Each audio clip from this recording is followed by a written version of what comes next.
You got to be kidding me. There we go. What's up, YouTube? Welcome to PBD Live. We've got a good one for you today. We're going to be talking about Coyote Swaps, Coyotes in general.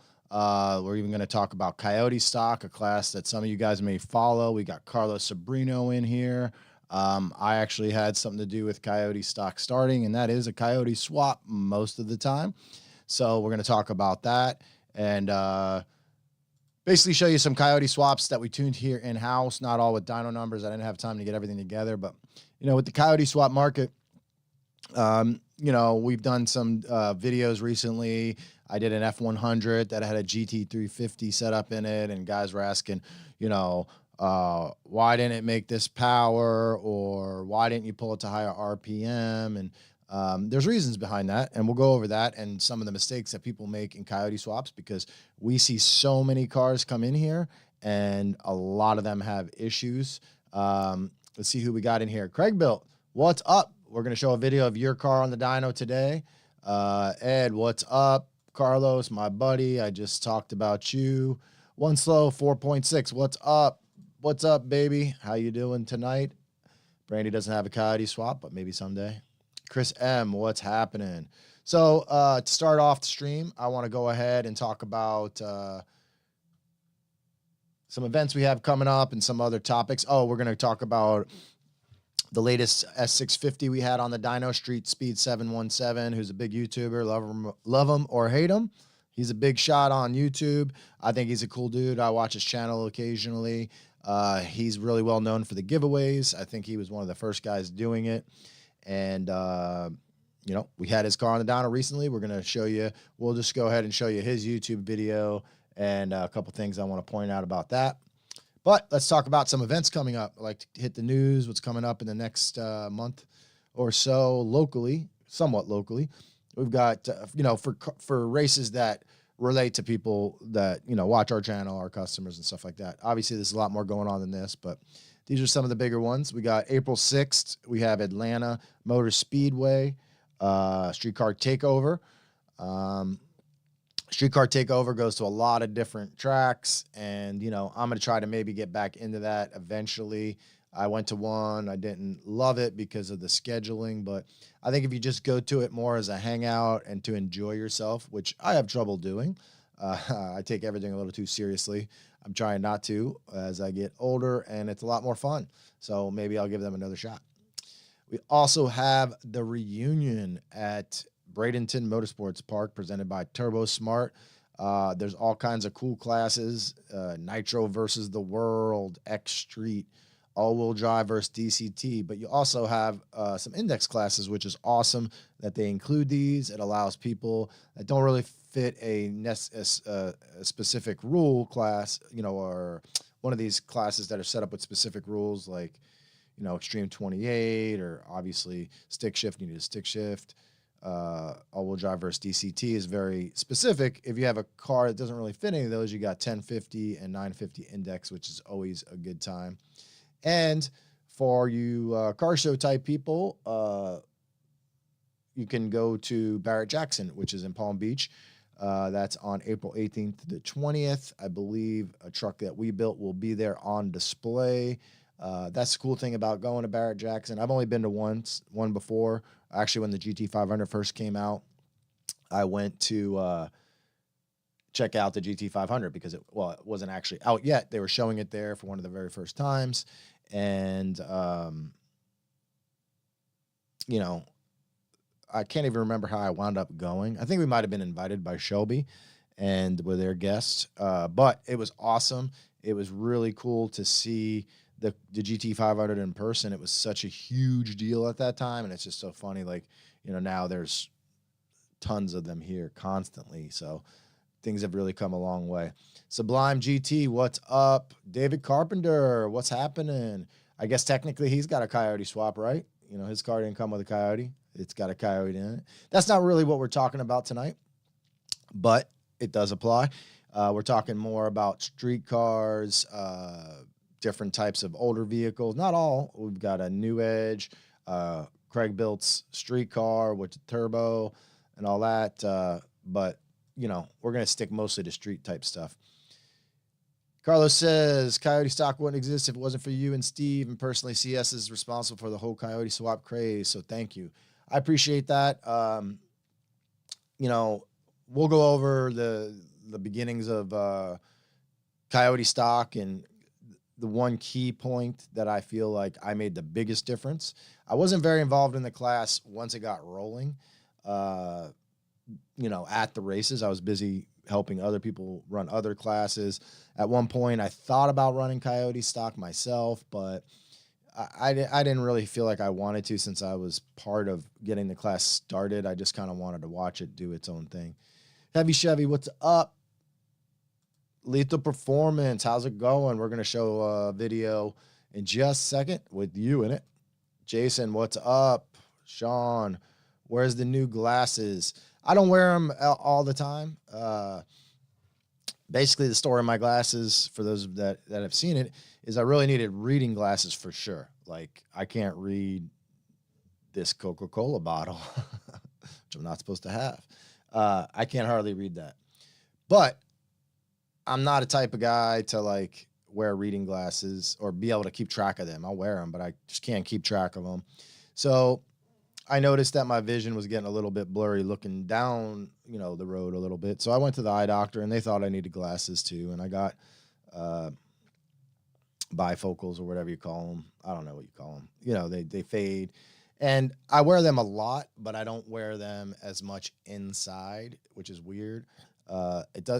The one distance that doesn't work really good with my glasses is sitting at a computer.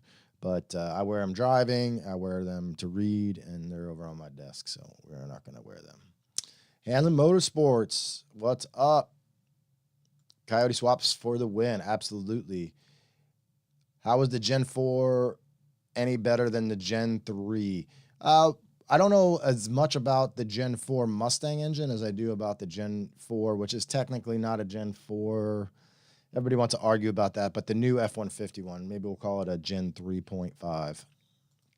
One slow 4.6. Do you tune two valves? In person, I do. In fact, if you didn't know, I had the world's fastest two-valve NA for a really long time. Somebody's gone much quicker since then, but at one point when nobody was hardly going 11s, I went 1080s with my car.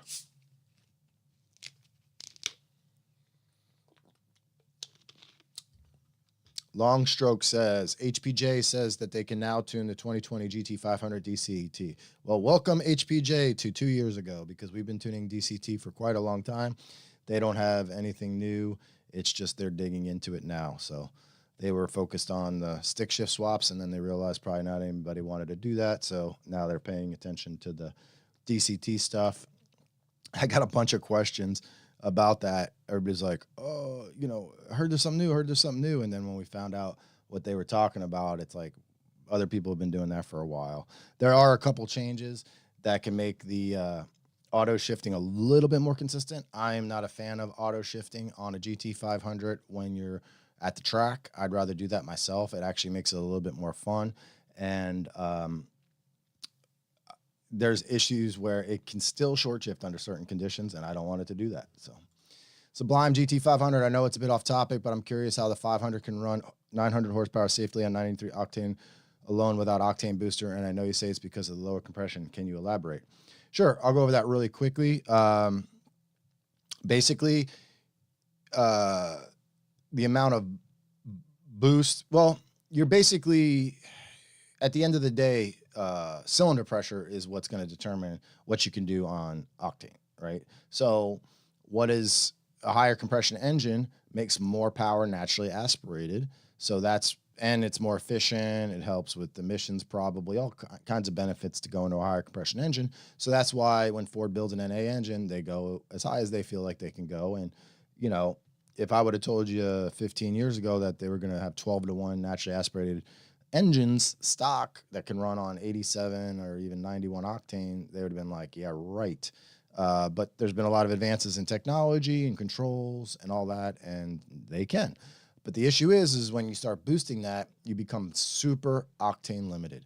Whereas with a lower compression engine, it allows you to run more boost and more overall power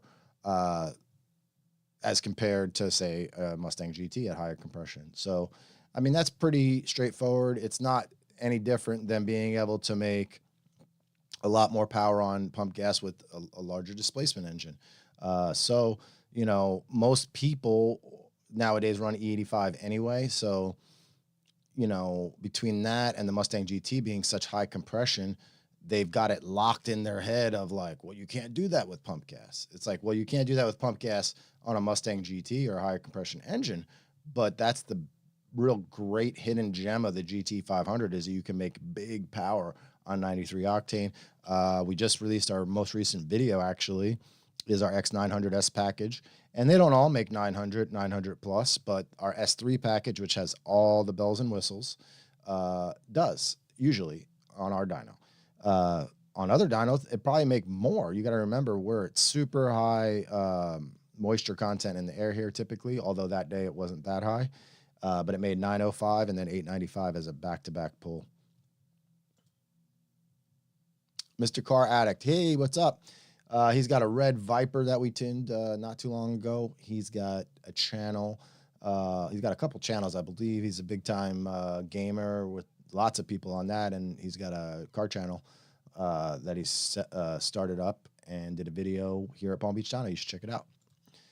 I think we'll be doing some new mods to that. I don't know if he wants to let the cat out of the bag, so I won't mention it, but that's coming up soon. Jason, if the motor in the EcoBoost Mustang hurt the head and block, very much considering doing a Coyote swap.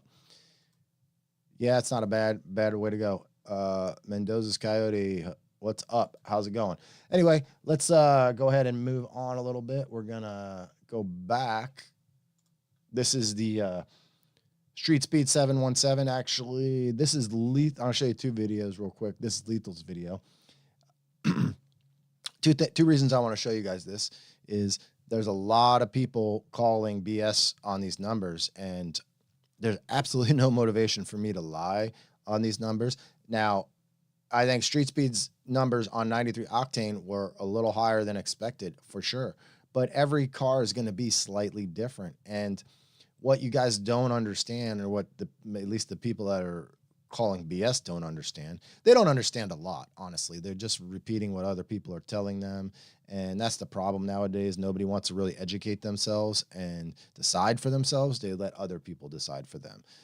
So if you're going to do that, maybe listen to a few different people so you can have varying opinions and then make up your own mind.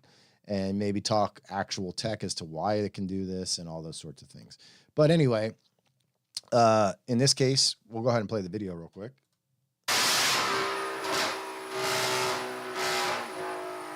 Oh my God! You'll see it on the Dyno 60.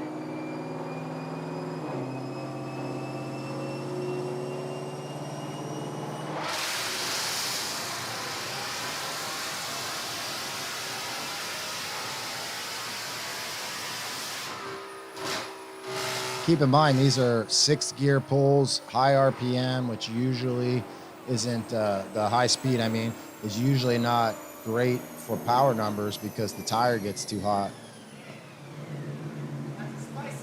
Whoa! Whoa! Oh my God! Dude, 780? What? What? Dude, 780? No. The other thing I wanted to point out here, I'm sorry if nobody else gets the joke or thinks it's funny, but the glasses that me and Jared were wearing, Jared bought them for me. We talked about it ahead of time, though. We're kind of making fun of Mike, Street Speed 717. He always wears glasses in all his videos. I thought they were mirrored, but maybe not. We're wearing mirrored ones, but they're usually like the aviator style, so I thought that was pretty funny. No way, bro. That's insane. Bro, that's almost 800 wheels. Stock cats. There's no way, right? Unreal. I saw 679. But I can just imagine somebody watching this video that has no idea that we're making fun of Mike going, what the hell why are all three of those guys wearing glasses inside?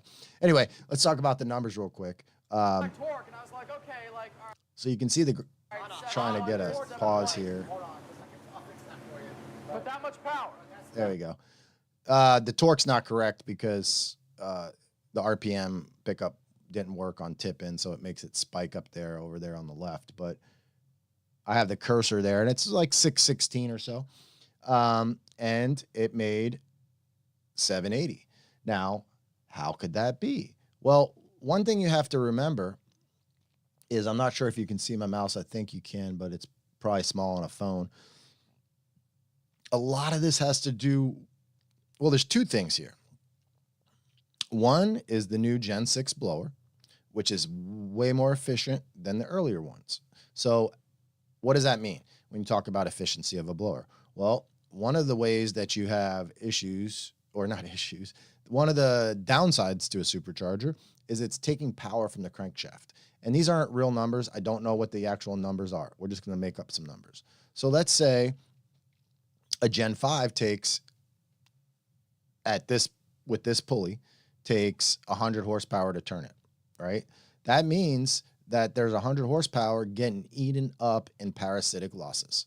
Well, what happens if you can spin that blower to the same RPM, yet it only takes 70 horsepower in parasitic losses? Where does that 30 horsepower go? It goes right to that dyno graph. And that is one spot to make more power on a combo that you think you're familiar with. The second way is look at the shape of that power curve. If you look at my mouse here, right here at around 7,000 RPM, we're only at, if I looking at this, maybe like 710, 720. And then oftentimes on earlier Coyotes, it'll start falling off a little bit there, right? For all sorts of reasons. Whereas on this setup, it just keeps pulling and pulling and pulling. If you look here at the top, it says it made 780 horsepower at 7,800 RPM. Well, guess what RPM I pulled it to? 7,800 RPM. So if the power is continuing to climb through the entire RPM range, you're going to get more power if it's still continuing to climb. In fact, this is a Whipple tune, and as you guys know, we can't tune it. If you were to keep pulling it, it might keep going. So with a better RPM profile and a better blower, and the motor itself, just, you know, every generation of Coyote, they usually make small improvements. You know, a Gen 3 makes a little less than a Gen 2 on 93, and that's because of the compression and all that stuff. But once you get to where you're not limited by octane, the Gen 3 shines. In this case, we are on 93 octane, but between the new efficiencies in the Gen 6 blower and the new engine, you're getting a lot better power across the board and better RPM. So that is really my opinion on where that's coming from. The other thing I wanted to show you guys, and then we'll get on to the Coyote Swap stuff, is everybody always gives me shit about racing on the PBD drag strip, which is right here. And this is Mike, that's his name from Street Speed, if you don't know. And it was just funny to me to see him ripping on the PBD drag strip.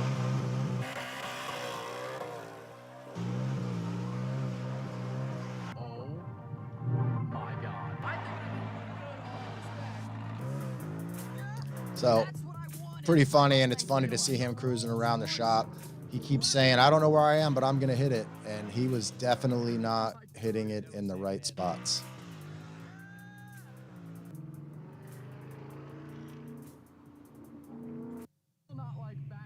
But here's the PBD drag strip. A lot of people give me shit about racing here, but it's a, all right, that's enough of that. That's our turnout. A lot of people give us shit, or me shit, about racing on that street, but it's an industrial park road. There's no streets to the right, and all the driveways to the left, looking at that angle, they're really long. So you can kind of look down there and see if anybody's coming in and out. And for the most part, the cops don't seem to mind, although they did come by last week. Anyway, let's see who we got in here, and then we'll get on with some Coyote Swap stuff. Would I recommend Boostane to boost octane for those schmucks that have no access to E85, only 94 here in Canada?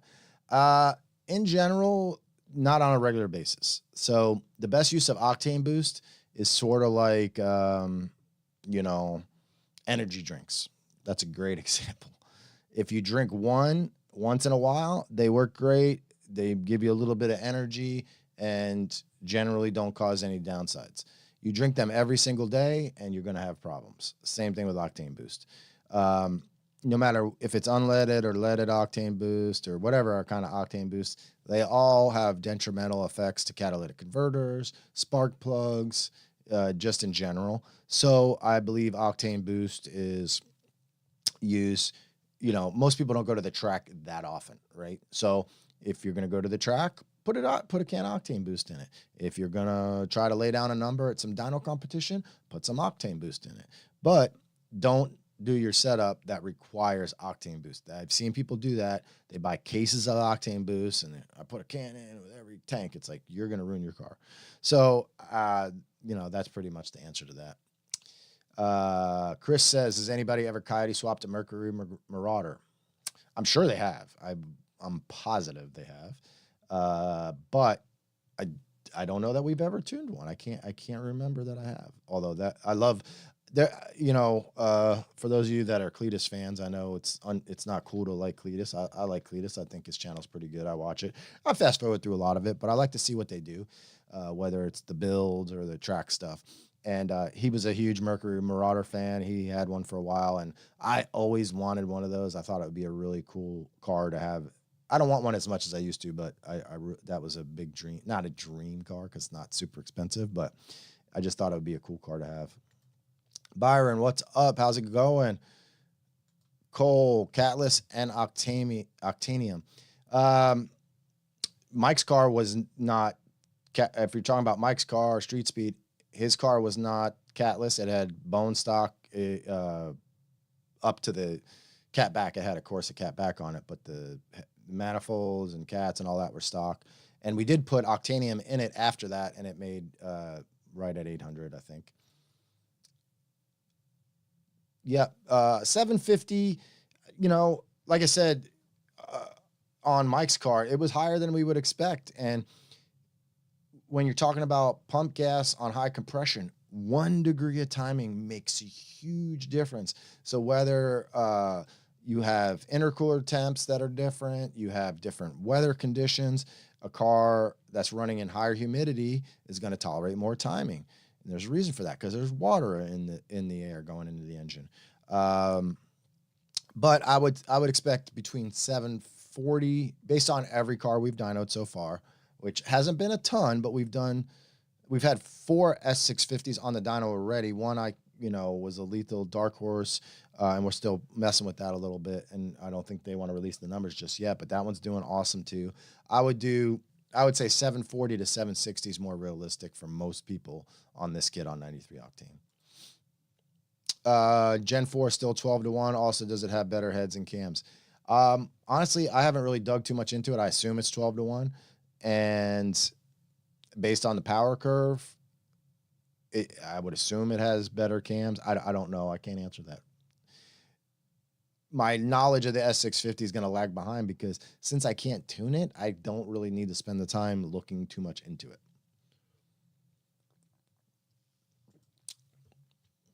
Noel says he ripped the car down that road when he left. Most people do, and most of the time it's not a problem. In fact, I don't think anybody's gotten like a ticket or anything. I did have Jeff Schofield rip his GT500 down that road at 1 a.m. because we had a huge, crazy dyno session, and it was a straight-piped 1,250 horsepower GT500, and I didn't think he was going to do it. I was in the car with him, and I was like, dude, that's probably not a good idea because there's houses to the right there. And we went back to the shop, left the car sitting out there, and when we came back out to the road to load the car into his trailer, there was 3 cop cars surrounding the car.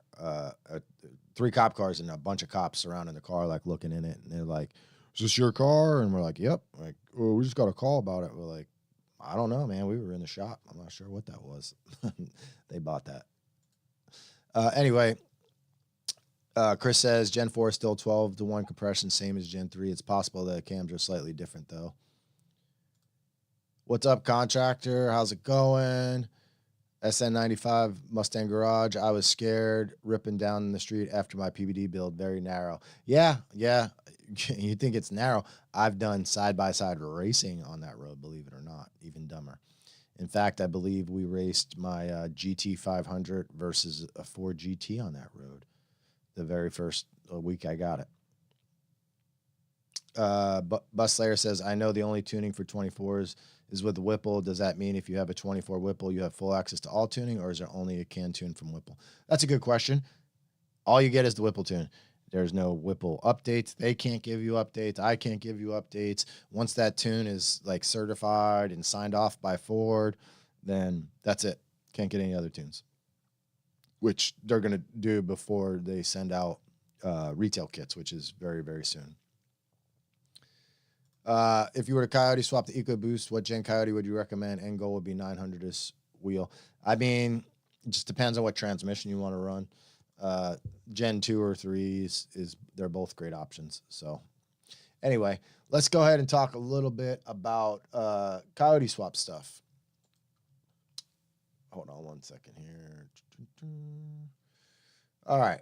First off, since Craig is in here and he's on all of our he's been at all the live feeds, I think, so far. Let's look at his car. This is a obviously a four-eyed fox body, but it has a Gen 1 Coyote, a Boss intake manifold, and he was back here this time because he went down on turbo size. He had a larger turbo on it before.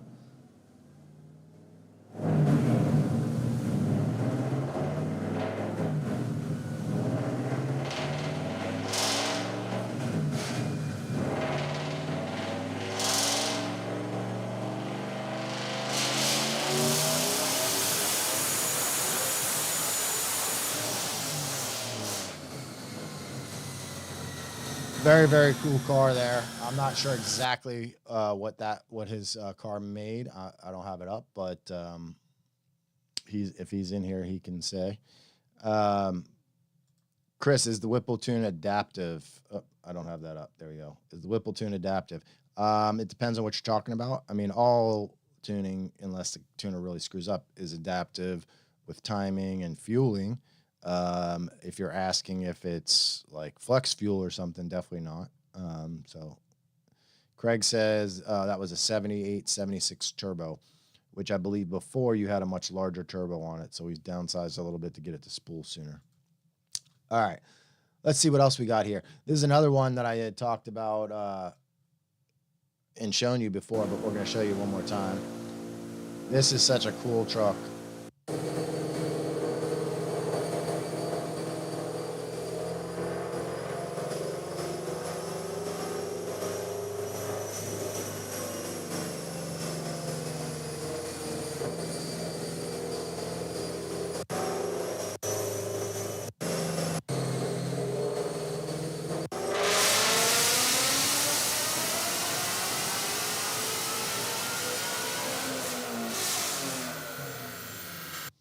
So all the Coyote swaps we do are cool as shit. The reason I like this one so much is, first off, it was a father-son team that did it, including body work and paint, and there's a lot more things here that are not obvious that they did. But probably one of the coolest things about this is it has a S550 IRS rear end. To me, that is a super cool idea. Super happy they did that, and it turned out great. I drove it. Super nice setup. Craig Built says his made 620 on E85, floating the valves at 6,200. And that's a Gen 1, so, that's one topic we can bring up now is, Gen 1 versus Gen 2 versus Gen 3. Nobody's going to do a Gen 4 swap probably anytime soon because of the tuning issues. But, Gen 1s, when they were out brand new, so if you're just taking like a junkyard engine or like out of another car, when they were new, we really didn't like to go much over 650. I mean, my turbo car, I made 800 on. I ran it at 700 plus somewhat often, but I never really beat hard on it on the street, and it did eventually blow up. And the problem with a Gen 1 versus a Gen 2, and this is something to really consider, is a Gen 1, the rod is going to go first. I mean, the piston, everything's going to go, but you're going to probably throw a rod. And when you throw a rod, if you don't know, that's bad news because it goes through the block and it's catastrophic usually. And that's what happened to me. My car shut down an entire Wednesday test and tune at an NMRA event because I made such a mess. It took them forever to clean it up. So a Gen 2 or a Gen 3, you're more likely to hurt a piston seemingly, from what I can tell, than a rod. So a piston typically, depending on how bad you hurt it, isn't going to cause as much damage. Obviously, if something comes off and hits the head, or the piston gets twisted or something like that, and you bend some valves and chains break and all that, that's bad. But if you just mess the piston up, burn a piston, peel a little bit of the ringland off, it's usually not as expensive to fix. So that's really important. And then Gen 3 adds the complexity of direct injection, which, depending on what you're building, isn't a big deal. But if you're building a race motor, I think you're better off without it. So I would, if I'm building a race car, not a race car, but like a high performance Coyote swap, I'd probably pick a Gen 2 just to keep the DI out of the situation. The only reason to go Gen 3, in my opinion, would be if you want to run the 10-speed, because that all kind of goes together. Which, speaking of 10 speeds, check this thing out. Where is it? That's not it. Oh, this is actually the IRS on that green truck. But that's not what I was trying to show you. I was trying to show you this. This thing showed up just yesterday, I believe. Yeah, yesterday. And it's friggin' awesome. In fact, I'm not a Bronco guy. I like Broncos. I have a Bronco Raptor, but what I mean is I'm not a Bronco super fan, so I don't know all the differences. I assume this was like a real Bronco from whatever year this is supposed to be. But this is a brand new body that you buy out of Ohio, and it obviously makes it much, much easier to build. If you know what you're doing, or if you know what you're looking at, you might be able to tell that it's not a real one. But for most people, it seems real to me. So this thing was set up super badass. Obviously, I don't know if it's supposed to be a Barbie theme or not. A guy owns it, but he built it in, honor of his daughter, who's young. She's very young. But, maybe the idea is they'll keep it as a family vehicle for a while and then go ahead and hand it off to her. But this is a Gen 3 10-speed setup. It's 4-wheel drive. In fact, it was supposed to come in just for a tune, but we're working through some issues. No mechanical issues, but because it's 4-wheel drive, they put a F-150 transmission in it, and there's some issues crossing over with the valve body. So we're rectifying that for them, and hopefully we'll have that done for them really soon. Another one I wanted to show you is this thing right here, man. This is one of the... How's my audio sound in the mixture between my voice and the media I'm playing? I think I have it working out pretty good, but tell me if it doesn't sound good.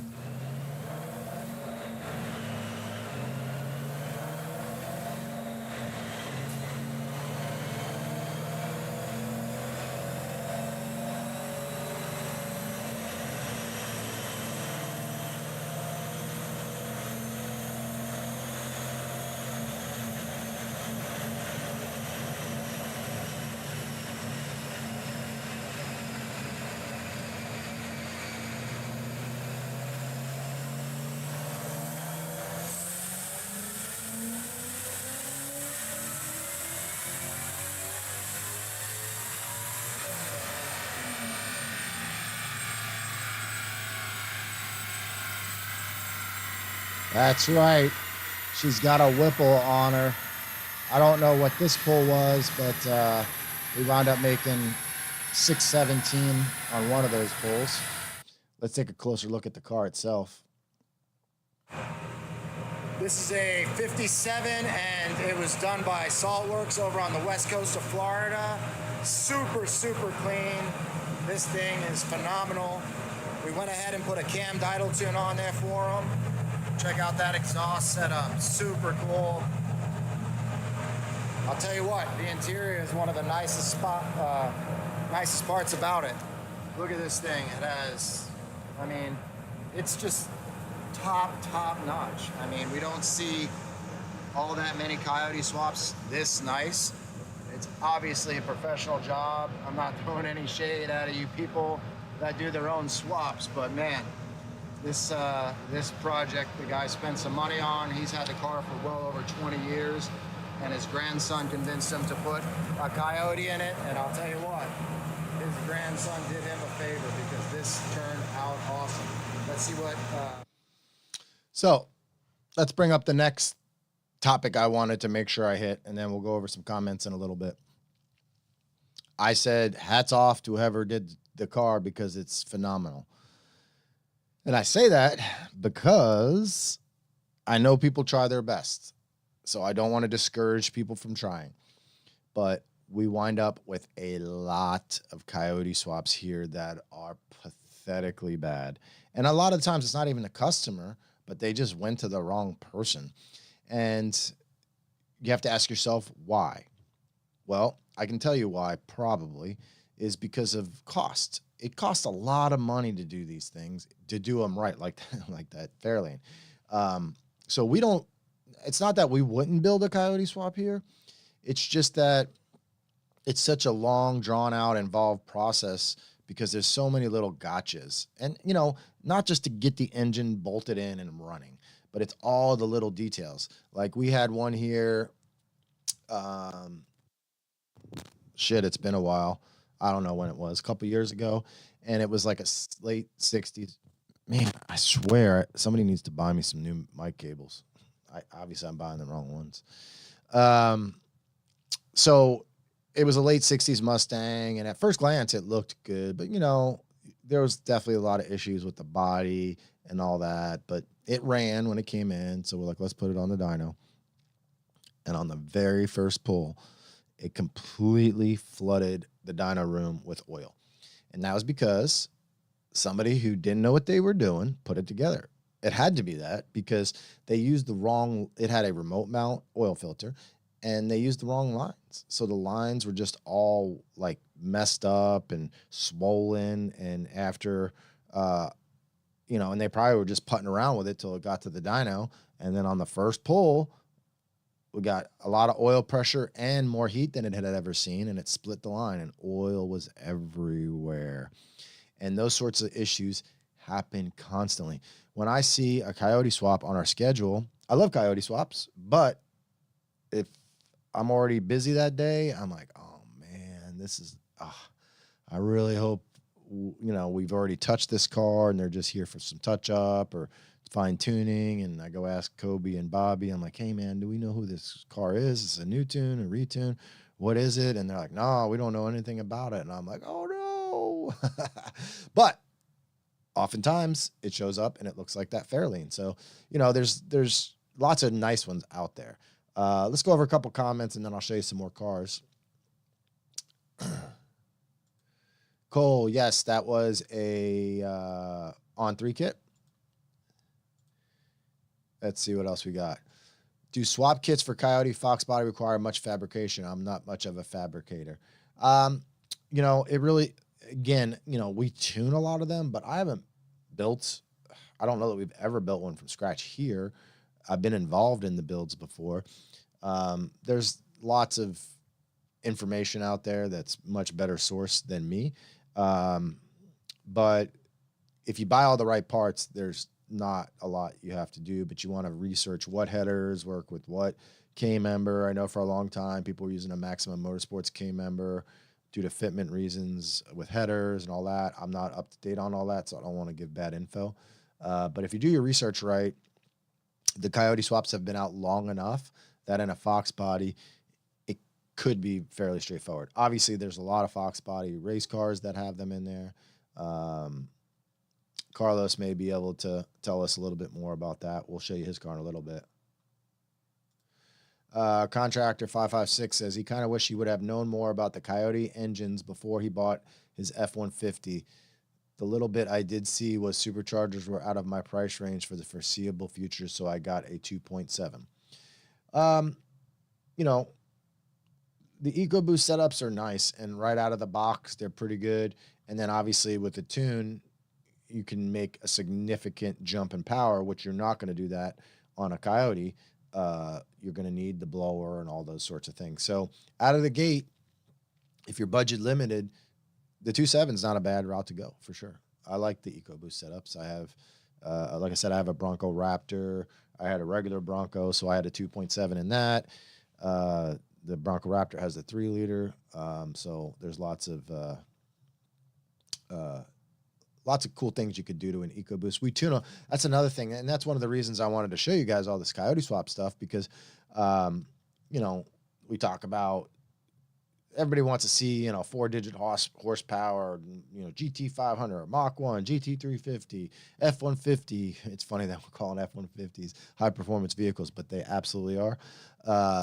But the Coyote Swap stuff, we see a lot of those here, and I know a lot of people want to do them, and I love them, so that's why we're talking about them. But the same thing holds true for EcoBoost. We do a ton of EcoBoost. We do a ton of Raptors. Probably had 2 or 3 Raptors on the dyno in the last week. So we can't show you everything, but that's what these live feeds are for. We have an hour and a half or so is usually what I budget for this, and we can talk about all kinds of things. Maybe we'll do an EcoBoost one next. Contractor says, damn, that's a beast. Ranger 50 TT, damn, what's up? Let's see, we got any questions here? I'd love to see a 56 Crown Victoria with a Continental kit with a Coyote Swap. Speaking of Crown Vics, I don't know if he's in here. I haven't seen him yet. He comes sometimes. Igor, we had his Dark Horse on our dyno. He just got done. I can't remember his channel name, or else I'd show you. Actually, hold on. Let me see what I can find. While I'm doing this, he's got a Godzilla swap in a Crown Vic. So that's another kind of offshoot we can do today. Let's see. Did he post a video? No, I think he just sent it to me.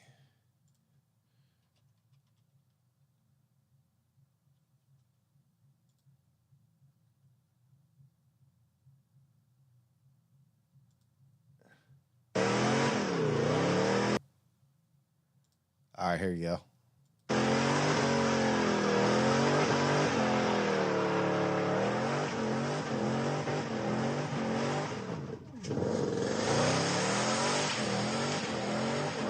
That's quite the burnout. I don't think I saw this one. I don't know why. Oh, it doesn't.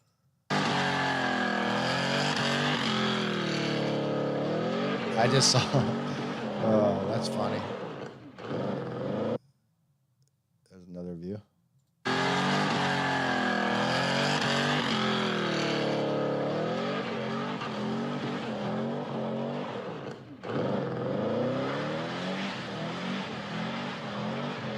There's this Dark Horse.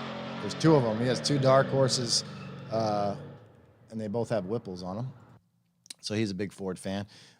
So, that's another offshoot to this conversation. Godzilla swaps. They're becoming more and more popular, and everybody asks my opinion. Godzilla, Coyote swap. Which one should I do? Well, it kind of depends on what you're looking for. Some of the cars, like that Fairlane that made 600 plus horsepower, part of me thinks maybe that should have a Godzilla in it, because wouldn't it sound cool as shit if it sounded like my truck, like with a big cam and rocking, and you can make 600 plus. You're not going to have the RPM range that the Coyote has, but do you want the RPM range? And speaking of that, we're going to talk about some of the mistakes people make, but let me just finish up. Oh man, we're getting a lot of comments. I can't get through all those. Fairlane is beautiful, brings back some great memories. My dad had one with a Homer Moody 427 2.4. See, I don't know all the terminology. Sorry. I don't know exactly what you mean. It's a 4-speed. Gotcha. Bobby says there's lots of parts available, readily available for swapping a Coyote into a Fox. Absolutely. In fact, I'd like to start a Coyote Swap website. I own coyoteswap.com, and I just never got around to developing that, but I'd love to do that and make it a good gathering point for all Coyote Swap information. So if somebody wants to partner with that, maybe we can work a deal out, because I don't have time. I'm building a 65 Falcon with a Predator 5.2 single turbo for drag and drive events and ice cream. That sounds like a great combination. I love both. I try to avoid ice cream, but I love it. And drag and drive, Unfortunately, I've only done one, and I was able to complete it. It was quite hellish, and it was drag week 2018, I believe. And we had a hurricane, and all kinds of crazy shit happened. And but I can't wait to get back into that. I never really thought about it too much, but maybe I'll do one with my truck. I really want to do it with my red car, which is what I did the first one with. But who knows when I'm going to get that done. Figured to do a Crown Victoria with all the chrome Continental kit, roadster shop chassis, and all the accessories and labor, way north of $650K. Damn, that sounds really expensive. I don't see how it would be that expensive, but I'm not sure what the chassis and all that stuff is. That's over my head. Craig says he swapped his in a weekend. That's the Fox body we showed you earlier with the turbo. He came in running with a 418 Windsor and drove it out that Sunday. Carlos says the biggest issue with swapping into a Fox is the braking. Oh, yeah. I knew there was something. And that happens on New Edge and trying to think. I think it was the New Edge that we had here where we had a huge issue with the brakes. So it's manual or a hydro boost. I agree. That's a pretty big pain in the butt. Manic 50, how busy are you guys? I'm possibly in the market to have somebody tune my build when I'm done. 2011 Mustang GT, Roush Stage 2 blower, BMP BAP, and ID 1050. Simple, right? Yeah, that's pretty simple setup. You know, like I mentioned earlier, Gen 1s are, you know, getting old. That thing is 13 years old. So you have to be real gentle with it, especially, you know, if you don't know the history on it. I'm not sure if you're, yeah, it's a 2011 Mustang, so it's not a swap car. You know, we can do that no problem for you. We can do that remotely or on the dyno. Carlos says the rest is pretty straightforward as long as your K clears your header brand. Where it gets pricey is the extras: power steering, AC. Do you want factory gauges to function, etc.? I agree 100%, and I think that's the biggest thing overlooked when people go, "Well, I got this car, and an engine costs $6,000, so it's going to cost $8,000 total or something." And it's like, no way, dude. It's going to cost way more than that, depending on your how you feel about things. You know, how much you care about all the little details. But you know, I do. Mr. Car Addict asks, when you guys do the header exhaust on the 900 package GT500, does it still retain the factory exhaust valves? I'm guessing the car is stupidly loud with the headers in track mode.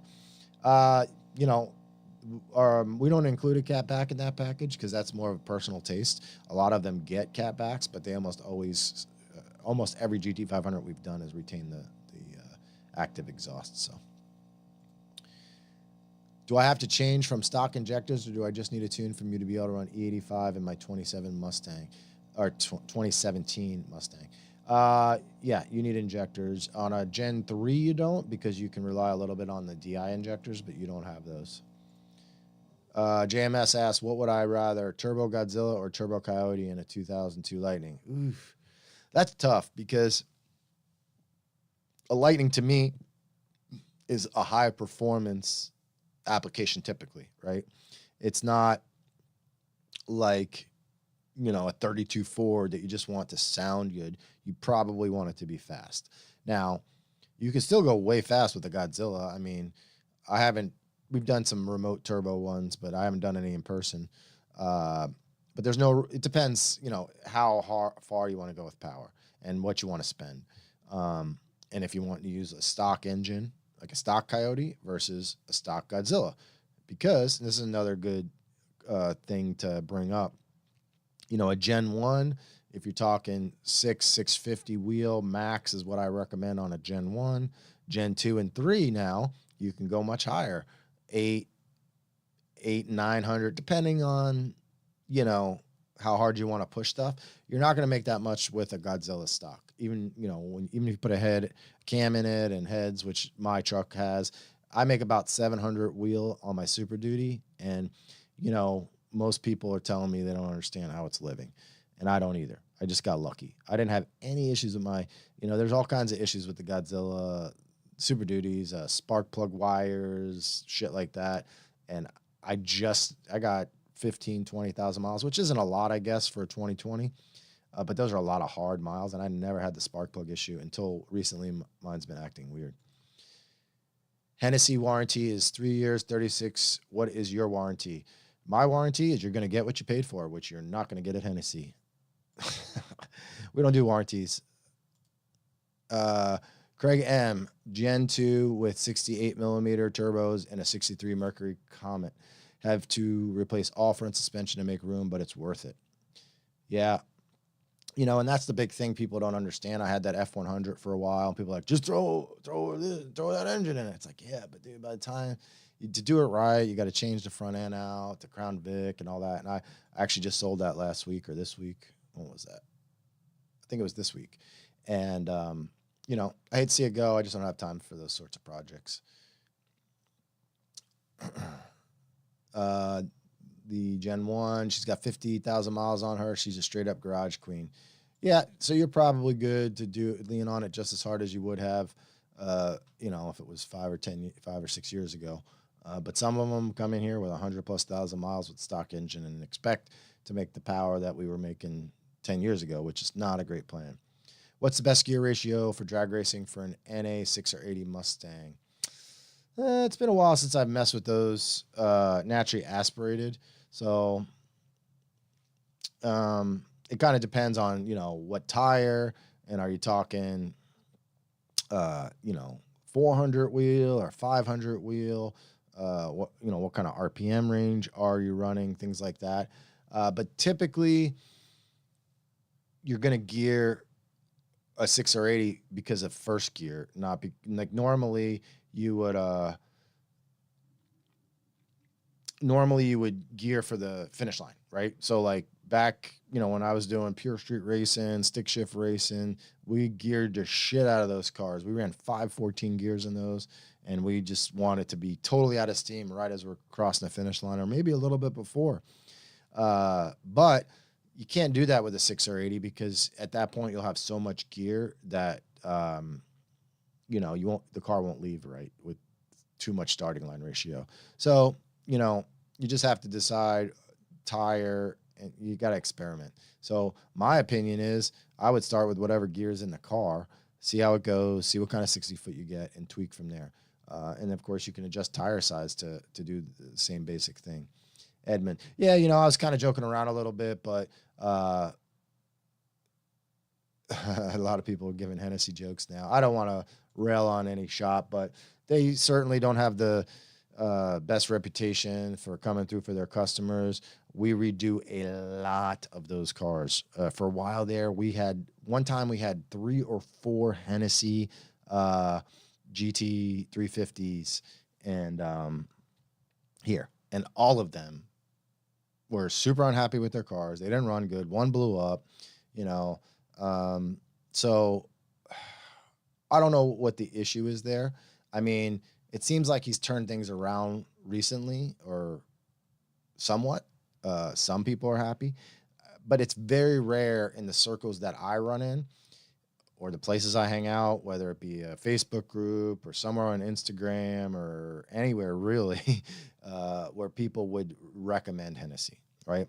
You'll hear a lot of the shops that, you know, you hear all the time, whether it be Coastal or HPJ or Evo or Signature Speed, or, you know, there's tons of shops that are known and people talk about on a regular basis, and nobody really talks about Hennessy. Hennessy is more all tied into the heavy media they do in Car and Driver, and they're attracting a different level of customer. Boost Addict says 100% Hennessy did not tune his ZL1 correctly. And that's the problem there. I mean, it's just, I don't feel like they're experts at what they're trying to do. And that holds true because you see them release these like Photoshop pictures before cars are even out, like the Hennessy C8 blah, blah, blah package, and it makes all this power. It's like nobody's even touched one yet, and you're advertising the power that you think you're going to make. That's crazy. And I would never do something like that, and I don't understand that mentality. It's marketing, but it's deceptive marketing at the best. Boost Addict asked, does Rob still work there? Nope. Rob went out on his own. He's got Shoemaker Performance now. What all other than the tune and injectors do I need to be able to run E85? I don't have anything done to my 2017 GT other than a high flow air filter and straight pipe instead of an X or H pipe. Just the injector should be good enough. Obviously, you want to take advantage of things the best you can. A lot of people would do an intake manifold, like maybe a GT350. A lot of people do Cobra Jet, cold air kit. You said you have a high flow air filter, but an actual cold air kit might be better. Manic50 says, do you think upgrading the oil pan, pickup tube, maybe oil pump would be a good idea for my 50,000 mile Gen 1? That's a great question. Not specifically for I'll answer you. You definitely want to upgrade the oil pump.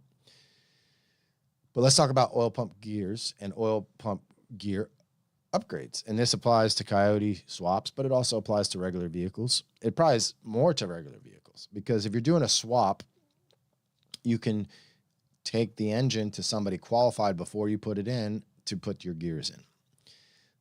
What I see happening is there's more cars that seem to have issues with the installation of oil pump gears than with oil pump gears breaking on Gen 2 and 3. The whole oil pump, the gear craze, like you have to do that, was all started when the Gen 1 came out, or, we started pushing the Gen 1. And it was the proper thing to be freaked out about because they would do that. They would shatter. And I personally can feel a very specific vibration on a Gen 1 motor in the low 7,000 range. And I believe that's what was breaking them. There was a harmonic in the engine, and who knows if it was the block or what. I'm not to that level, but I can feel things like that. And I could feel it back in the day before we were doing oil pumps and everything. And I could feel it on the dyno. I'm like, what was that?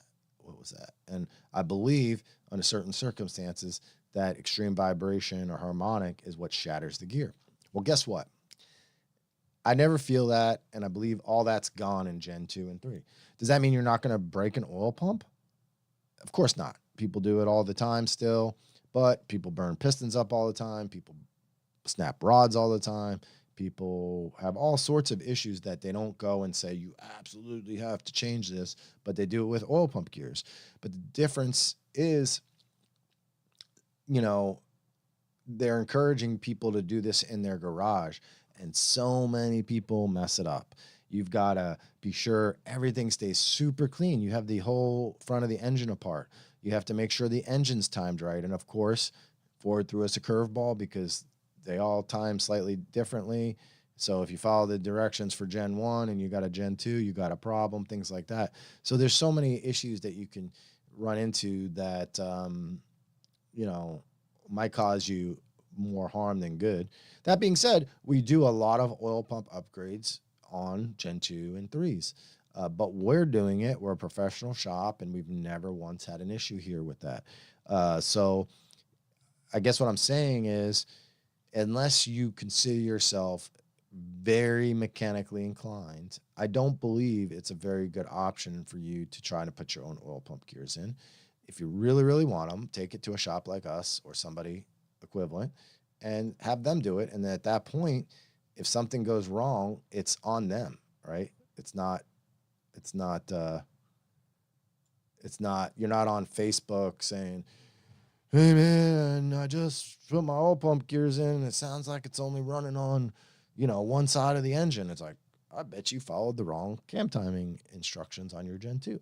That's happened. That's happened to us, not to our shop, but to a car that we had done, and the person who did it was wrong, and they're a qualified mechanic. They just kind of messed up a little bit.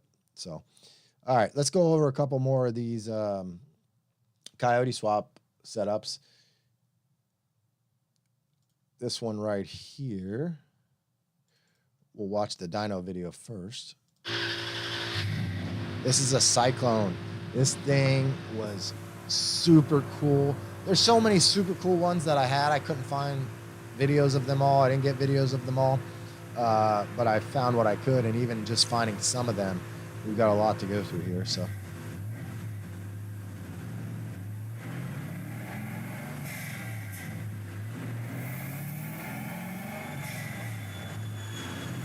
obviously it's a stick shift. You can tell by listening to it.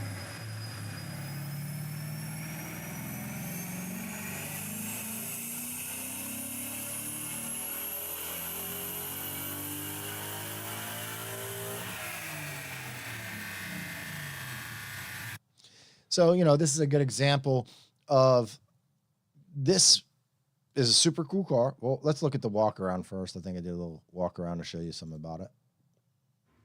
Man, this is such a cool car. Let me show you the inside real quick. It's just so nice. It just seems original. If it's not, they did a great job on restoring it. Maybe that dash pad is new, but it's just a super nice car. Anyway, numbers. On our base tune, it was making 363, but you got to remember on most Coyote Swap cars, we have a custom mass air system almost always. The size of the tubing's different, the shape of it's different, all those sorts of things. So we have a lot of dialing in to do. That's why we had more pulls than, might be typical. Went from 363 to 396. That is awesome. Don't forget, it has a fairly large, heavy tire wheel combination on it. So, by any measure, that's awesome power. And the most important thing is it runs well. So if you need any Coyote Swap, so 400 wheel, nothing to shake a stick at. I don't even know what that means. But, you could do the same thing with a Godzilla. So would this thing be a great candidate for a Godzilla swap? Maybe, because you could put a big cam in it, make it rock, sound like it looks. So that's one of the big reasons that I got into the Godzilla stuff, because the Coyote Swap market was so big, and it creates a super reliable, awesome swap situation, but you're never going to get it to sound quite like you'd be able to get, say, a Godzilla to sound. Large displacement, big camshaft. It's going to sound awesome. So I think I alluded to this earlier, but I want to talk about some other ways that people go wrong with swaps. And one of the biggest problems we've had is driveline issues, right? All right, I got the Ford engine in, I got the Ford transmission in. Let's not pay attention to the rest as long as it's connected. It's important, guys, whether it be having a drive shaft that's rated to the proper power, having all your driveline angles correct, pinion angle, things like that. We've had two. One was a Godzilla and one was a Coyote. 2 drive shafts break in the last year on swaps. And that is with purposefully making the pulls in a lower gear, which, I'll talk about the green truck that I posted earlier. Some people were questioning the power that the GT350 engine put out. It's like it wasn't in the 1-to-1 gear, because although those guys seem to know what they're doing, I can't inspect every vehicle, measure things, make sure the drive shaft's not going to break, and you only got one shot at it, So, and when a drive shaft breaks, it is really bad on the dyno. You're going very, very fast. Even if you're keeping the speed down, you're going over 100 miles an hour still. And, it's very dangerous, and it's bad for the car if there's a drive shaft flopping around underneath it, which we had on one. So absolutely be very, very critical of your driveline angles. And if you don't know how to do that, that's okay. You can bolt it together and then ask a shop like us or other shops, hey man, can you guys set this up and make sure like all the the driveline and pinion angle, and obviously before you put the drive shaft in, whether it's us or talk to a drive shaft company, make sure the drive shaft's rated for that, because you might have all the angles right, but if the drive shaft's just not rated for it, it's still going to break. The driveline angles is like one of the biggest ones. Really, really, really badly designed cold air intakes is another very, very big one. And it's not just that it's designed poorly to make power, it's designed poorly for mass air signal. And any car that's mass air based, which all Mustangs are except for GT500. And the new 2024 has a map sensor. It has dual MAF, but the map sensor is a little bit more important in that case. If the mass air is not in the right spot, or there's a lot to go into it, and I don't want to make this some big tech deal. But if you need help with that, let us know. Here's another really cool car that we did. I don't have the dyno numbers handy. This was actually like a year and a half ago. I didn't realize it was that old when I was searching through stuff. But it's a beautiful car.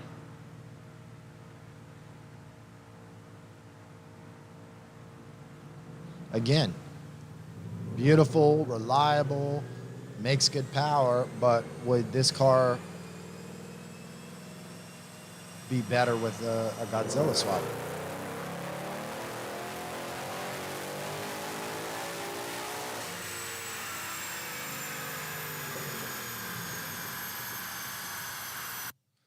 All right, we'll go back to back, white on white.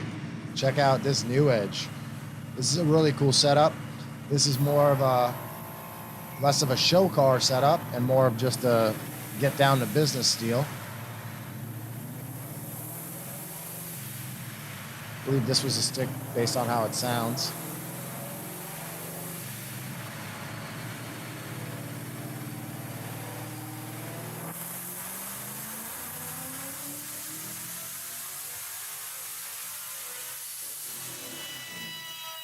You know, and obviously when I'm talking about the Coyote sound of it, I'm talking more about, you know, just driving around. At Watt, I think Coyotes sound great, but a Godzilla is going to sound mean just sitting there idling. So on this car, I think the Coyote is a good pick, but on the older cars, I don't know, man. Godzilla might be the way to go. All right, this thing is turning out awesome. We've already done some dyno pulls. It's a stock Gen 1 motor, but has the newer intake manifold, D1 blower. Probably not needed for this setup, but good for future upgrades. We'll be doing some dyno pulls on this, and then we'll show you the numbers. And then over here, check this unit out. Oh, wow. We had those the same day. That's the Cyclone I just showed you. I forgot about that. And then, let's see, I think I have the actual dyno results. All right, here are the numbers. Oops. All right, there you go. That was a short video. So this is the videos on that white car that you just saw. Really, really awesome setup. It's actually a good match for the Gen 1 being a Sentry. That's probably a little too big of a Sentry, you know, with the D1. But what does that do? That bleeds off a little torque because they really got to get spun hard to make power. So you're able to make the 650, but the torque is going to be a little lower, which is actually good for your rods. Let's look at a couple more comments. Let's see. Let's get the likes up. Yeah, guys, I really appreciate you all being here. We got a lot of people here every week. Please like the video, share it with all your friends. I want to try to really build this up. You know, any ideas you have for the live feed, anything you want to see, topics you want covered, make sure you email us and let us know. Bobby says, often overlooked when doing a Coyote swap on a classic vehicle, drive shaft and rear end. Yeah, absolutely. That's probably the #1 issue. And the next issue is electrical and grounds. Oh, my God, grounds. Old school guys, you know, back in the day, grounding wasn't as critical on certain electronics. On the new stuff, it's super critical. Please, please, please ground your stuff better.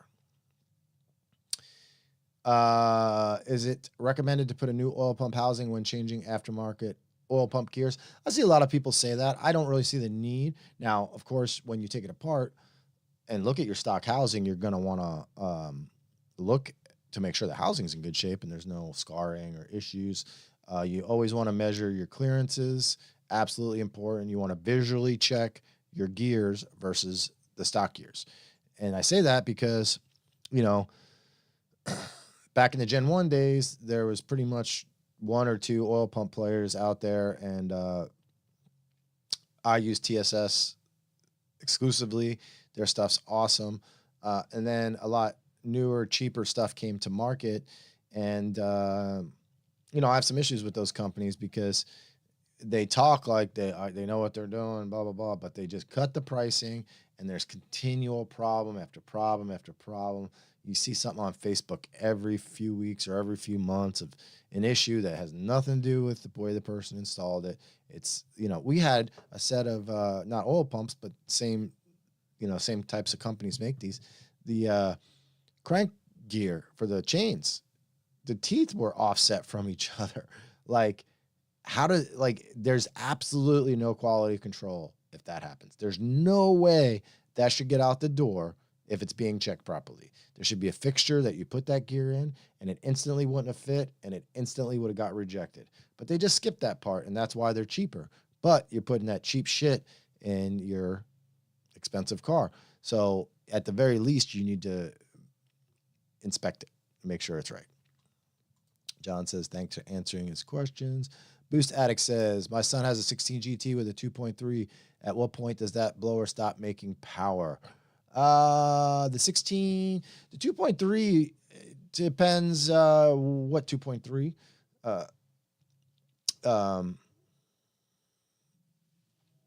Depends on what.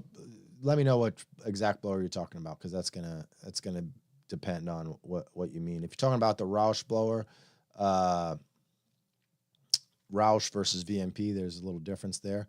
But we make big power with those. We've gone up to almost 1,000 horsepower, or right at 1,000 horsepower, like on a fully done up one, like getting really crazy with it. I wouldn't really try to do that now because there's better options, but you could definitely make pretty big power with 2.3. Daniel, hey, Ken, big fan from Australia. Do you know that Ford Australia made an Aussie version of the Coyote, came out? Yeah, I don't even know the name of it. The Miami. See? I got some Australian friends. I've tuned some of those. Very, very cool. But yes, I'm very familiar with that. I believe the Miami engine, I don't know if you said it in here or not, but I believe it's not TIVCT. I think maybe just the exhaust moves or something crazy like that, but it's very similar. I really think that unbaffled oil pan and low oil capacity has something to do with the oil pump gears on top of the harmonic issues. I always run my oil half a quart over the full mark on the dipstick. Yeah, that's not a bad idea. I know people were doing that in the Gen 1 days for that reason. Boost Addict, he's tuned with PBD. Okay, awesome. That's the 2.3 16 GT. Yeah, I mean, we've done a lot of, I did a ton of stuff with that. We actually sell an air filter that works really well for that setup. Believe it or not, it picks up like 10 or 12 horsepower. We've got a video on that and a bunch of different Roush stuff on our channel that's older, but you can go back and check it out. Craig Built says, what's your opinion on running a Hobbs switch with dual pumps? I hear yes and no.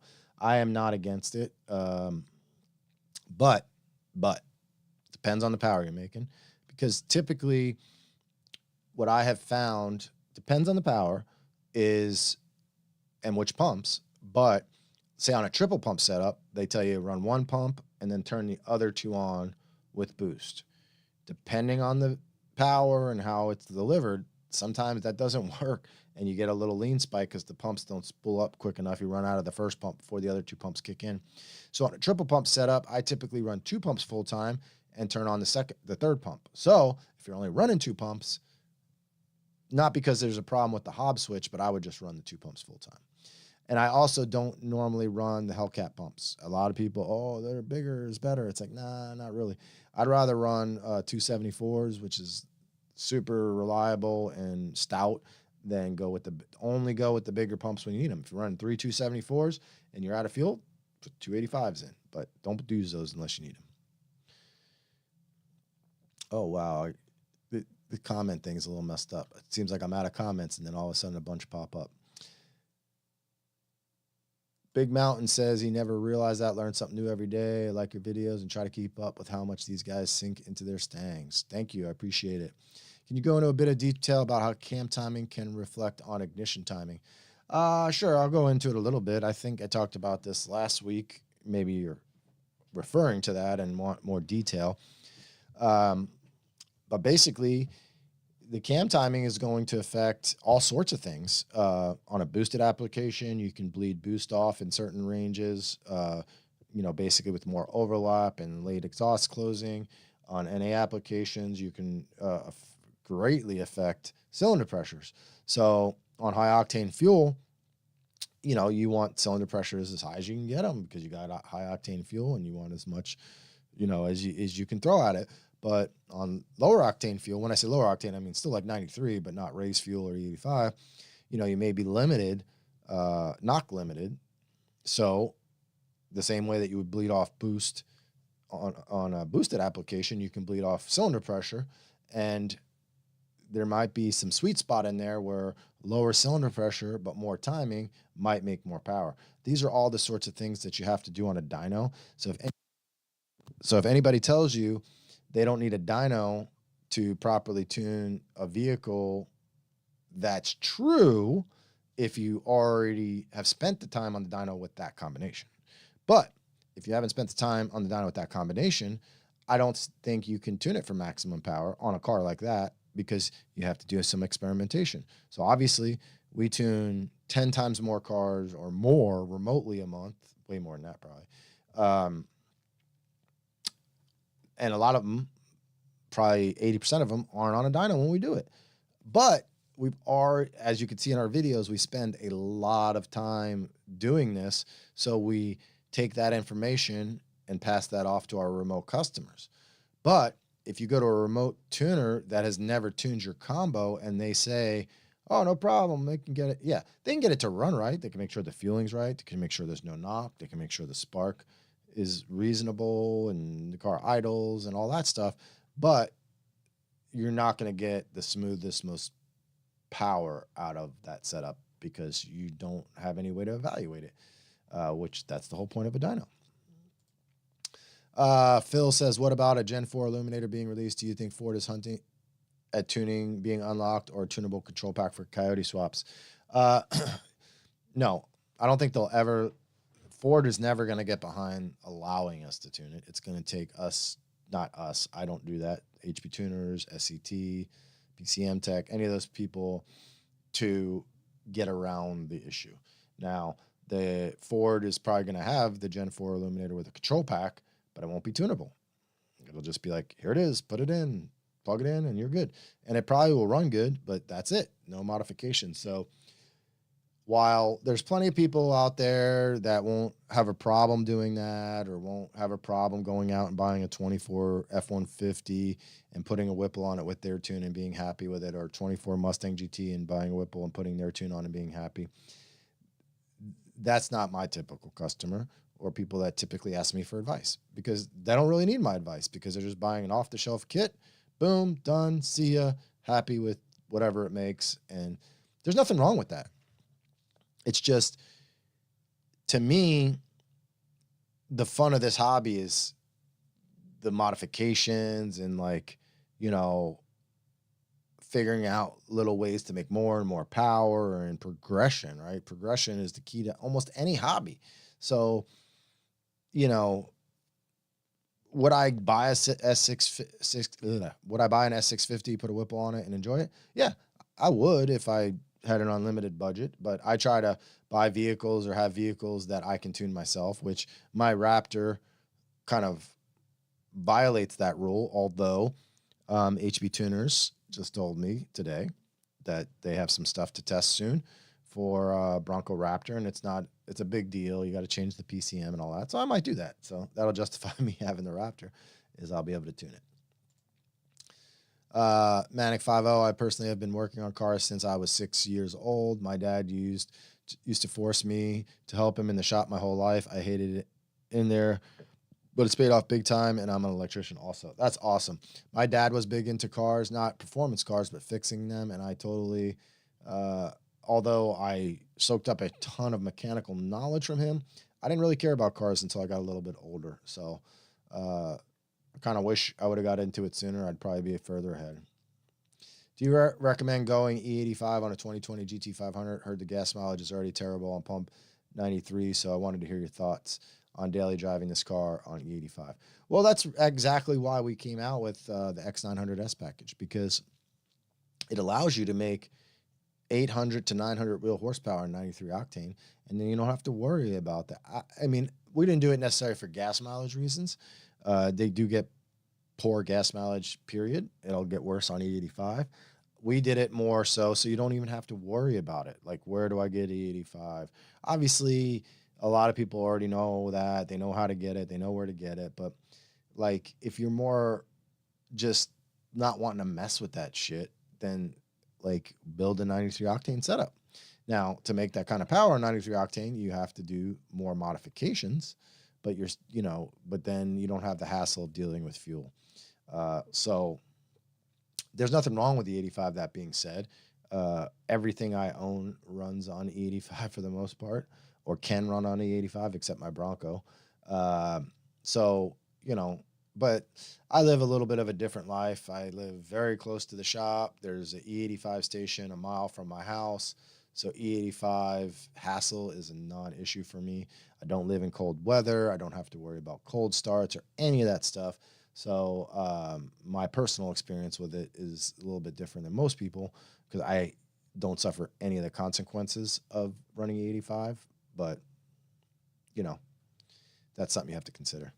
With a 2020 GT500, what power level would you recommend pistons and rods? And at what power level would you recommend going built? Well, I would consider pistons and rods the same as being built unless you're meaning something else. But, I mean, for most people, you don't have to touch the engine. You can make 1,200 horsepower very consistently.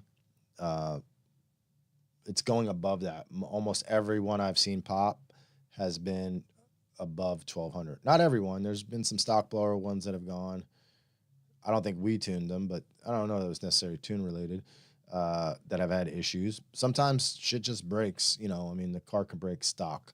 But we've made 1,100 to 1,200 very, very consistently and reliably. So unless you're looking for more than that, it's not a big deal because you're going to run into limitations of the transmission much above that. Craig M., is it just me or do Coyote swapped old cars sound better than late model Mustangs? I don't know.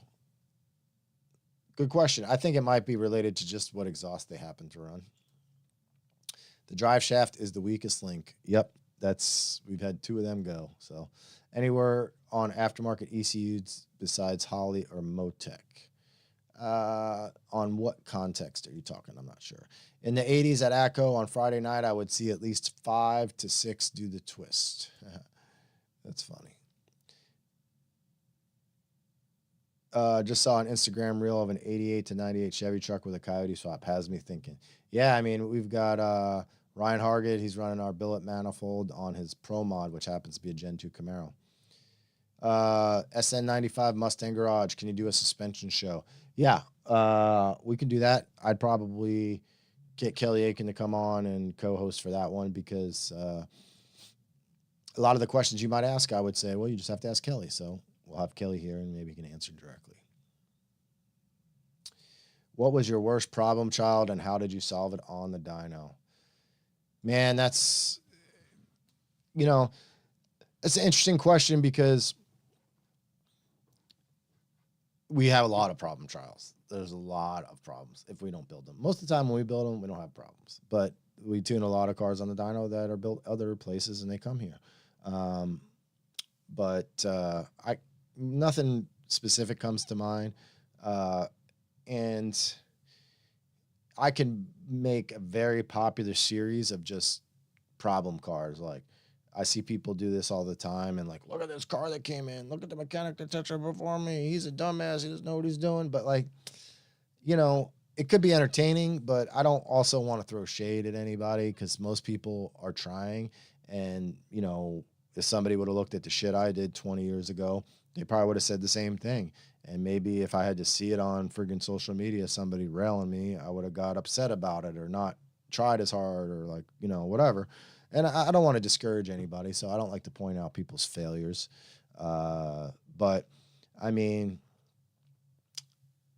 the biggest failure we had on the dyno as far as mess was the Coyote Swap one I said that uses the wrong oil lines on a remote oil filter setup. I mean, the entire floor was covered in oil, which is obviously not easy to clean up.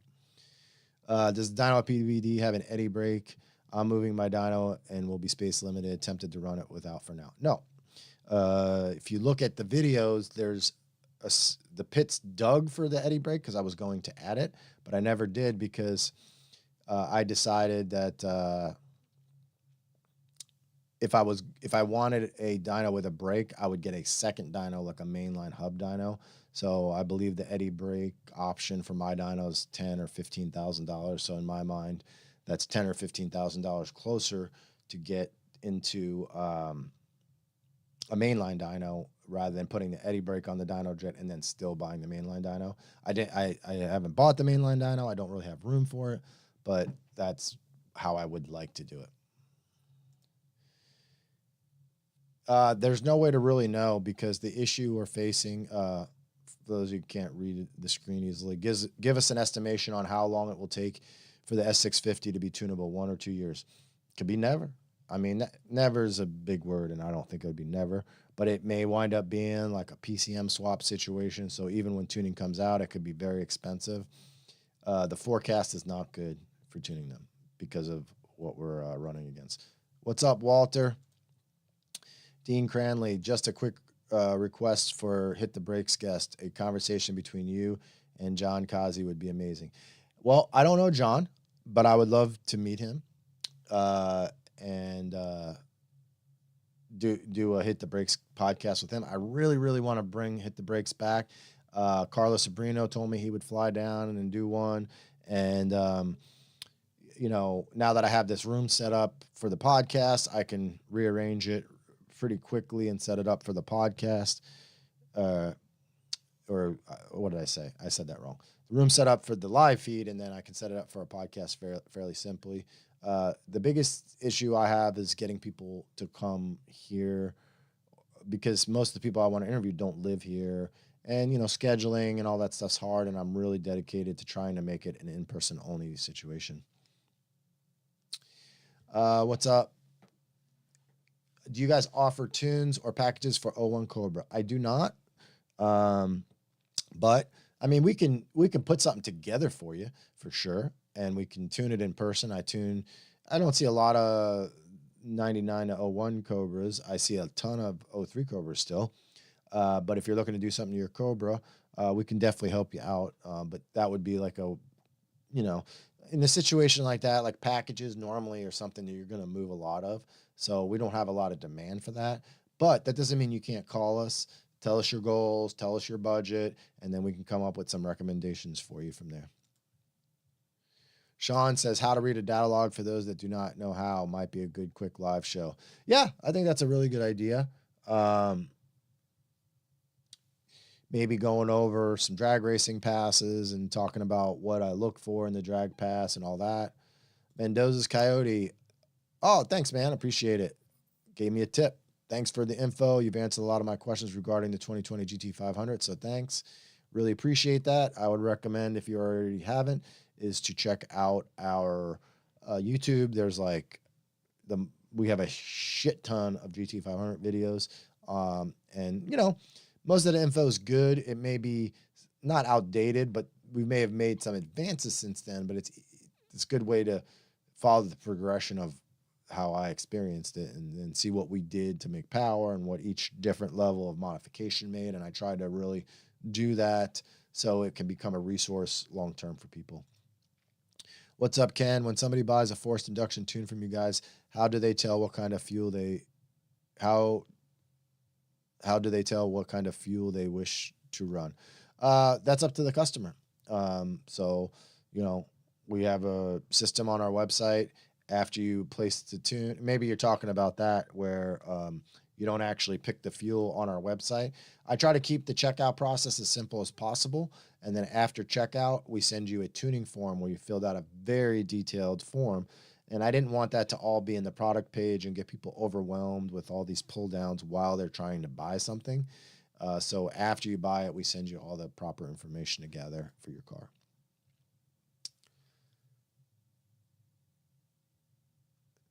You said getting ready to put a return style fuel system on my Mustang and want to get a tune from you, but I don't know how to tell you guys that I want to run E85. I pretty much just answered that. Just order the tune. You only have to, on the website, you just have to tell us if you want to run more than one fuel. So if you want to run 93 and E85, you would purchase an additional fuel tune. And then once you check out and we get your order, you'll automatically get all the forms. You need to fill out a release form and then a tuning information form, which is very detailed and gathers all the information. And then from there, obviously, if there's any information missing, we're going to reach out to you, or, you know, we communicate. It's not just like some robotic type situation where you order the tune and you get an email with the tune and that's it. We really like our customers. We like to communicate with our customers. We like to collaborate with our customers. We like to see our customers succeed. And the way we do that is via communication. Is it beneficial to add a crankcase pressure sensor on a Coyote to monitor misfires? On a race car, for sure. I think that would be a really good idea.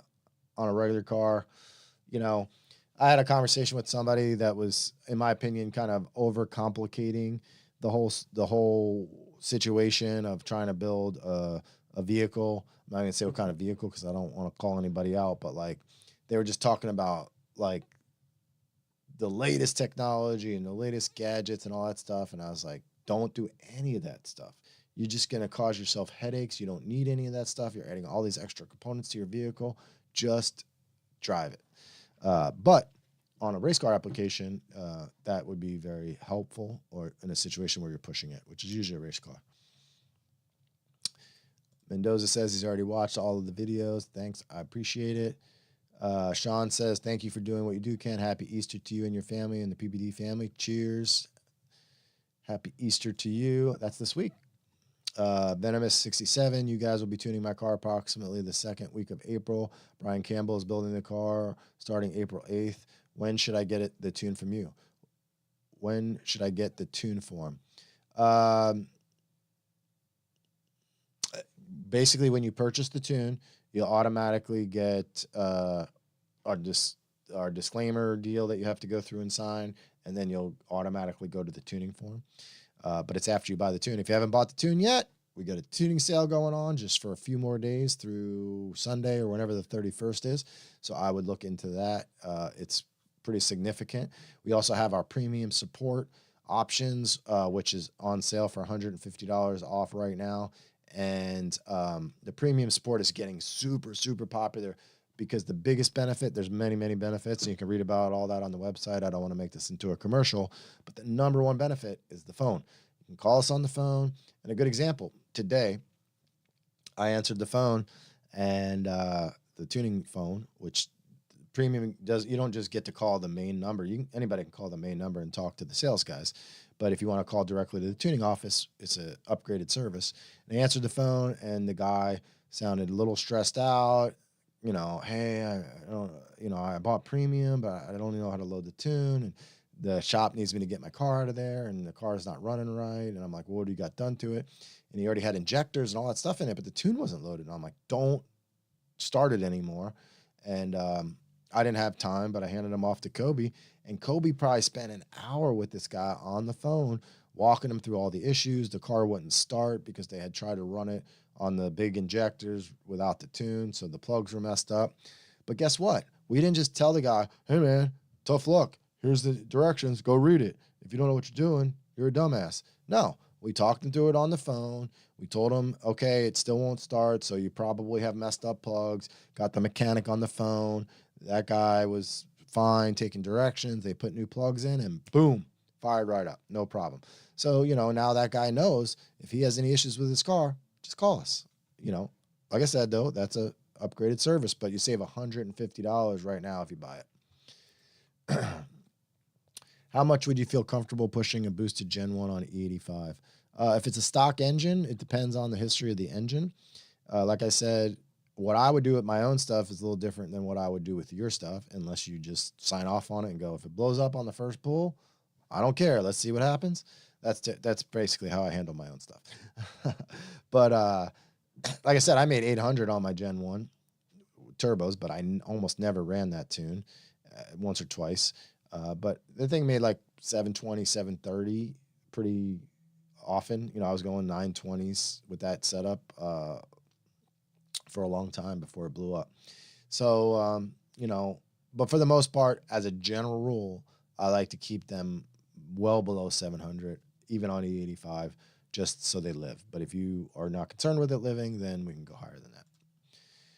Where do you see the sweetest 93 pump gas across the USA and Canada? Seems like our 94 octane in Saskatchewan is as good as E85. I don't know. I could tell you where there's a lot of shitty fuel, like Oklahoma and places like that. It just seems awful. Out west, a lot of the western states in the United States are only 91 octane. We seem to have pretty good fuel down here in Florida, but you know, that's comes and goes because, you know, in Florida you have water problems and sometimes you get water in the fuel, so sometimes you got to deal with that.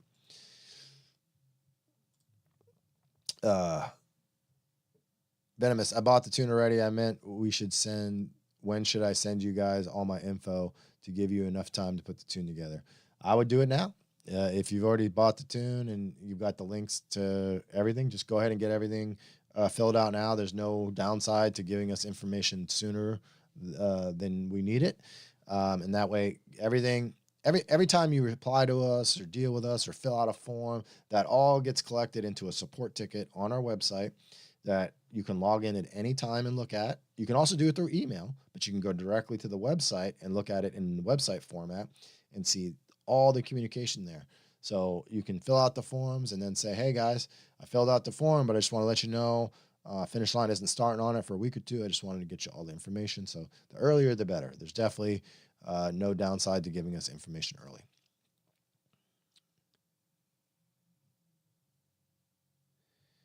Oh, somebody trying to start some issues. I don't know. I don't care about that stuff. Oh, they were talking about the fact that somebody's watching me and watches the other guy. I'm not interested in that drama whatsoever. I'm here to build fast cars, tune fast cars, talk to cool people, and I like to keep all the negativity out of it. All right, let me see real quick. I want to show you guys a couple more swap vehicles, and then we're going to call it a night. So make sure if you have any questions, go ahead and get them in there now. Here's another one that we did. This thing was absolutely gorgeous. I am very, very, very upset that I don't have any good video of this vehicle, but it's so nice. I wanted to show it to you anyway. It actually has a, oh, that's the same picture.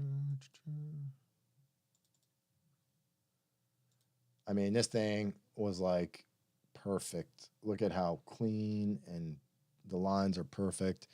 And it brought some boost to the party here at a VMP JLT. I don't recall what this thing made, but I'm sure it did very, very well. Let's see. Are there any other cars that I skipped over here? Take a look. I think, oh, where'd it go? I thought I had it in here. Maybe not. I was going to show you guys Carlos Sobrino's car. Well, maybe we'll wait until he comes down and hang out and we'll talk more about his car. It's trying and it will be the world's fastest naturally aspirated Coyote. He's already been super fast with stock ones. He ran Coyote stock and also won World Cup with his car and with a stock engine. And now he's decided to go full on and just crazy. It has it's a G-Force trans, but it's similar to like a Liberty transmission, like a clutchless V-gate shifter, pro stock type shit. It's going to be awesome. What's up, Eric? Matt says, on Hellion twin turbo sleeper system on a 2018 Mustang GT with new oil pump, crank gears, new clutch kit, half shafts, how much rear wheel horsepower do you usually see with that setup? On an 18, the 18s make a little less than a Gen 2, but you still should be able to make 700 plus.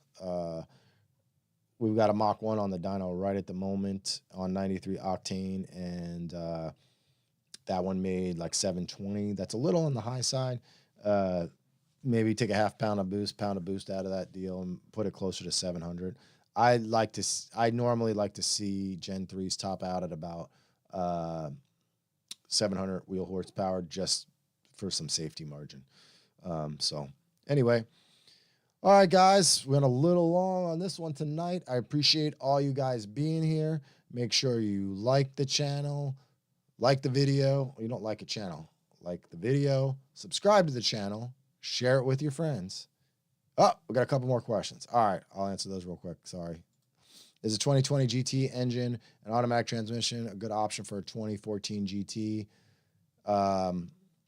Around 800, 850 to the wheel, or build a Gen 1 engine and trans. That just depends on what transmission you want. If you want a 10-speed, that's a great option.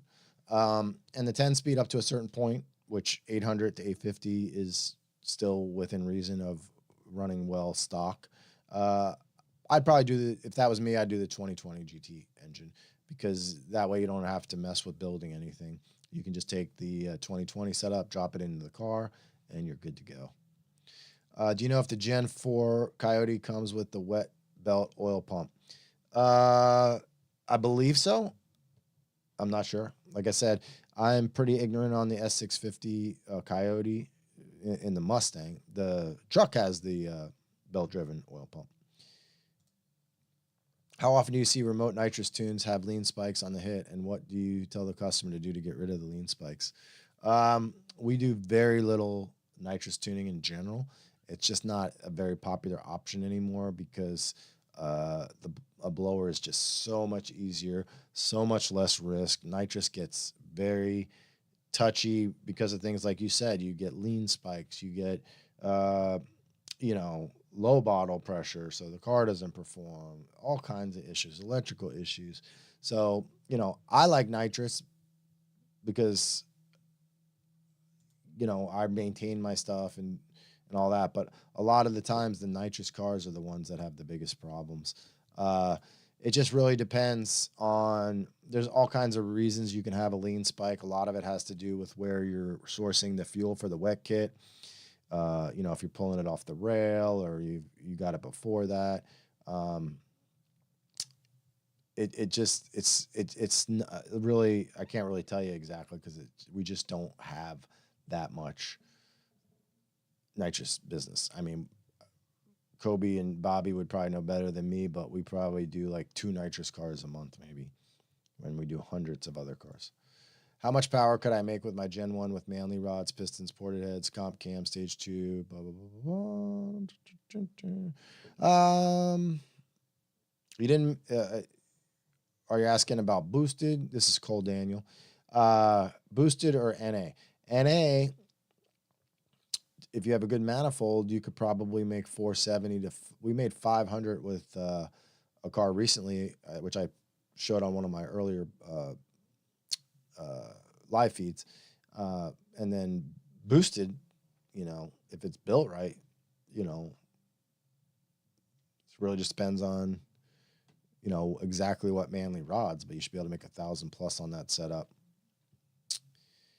Thanks, brother. Carlos, I had a picture of your car downloaded, but I guess I didn't save it in the right spot because I don't see it here. Oh, here it is. Don't leave, Carlos. There's Carlos's car. So this is his super crazy Coyote Swap setup, which is actually his race car setup. This tank here in the front, you can see it's got a dry sump. Here's the car itself. Super, super clean Fox body. Very, very awesome. I cannot wait till this thing runs. And he's even got the crazy, crazy race car hood for this setup. This is a no messing around. I am going to kill everybody with my car setup. So I'm glad I found that. Carlos might have left right before I talked about it, but anyway, I got it up there. Bobby says, typically with a standalone fuel system for nitrous, it takes care of the lean spike. Yeah, and that's the issue is the source of the fuel, sometimes the length of the lines. There's so many things you can do to improve that. So anyway, all right, guys, I got to run. I sure hope you guys liked the live feed for tonight, and we'll see you next week. Thanks for joining us.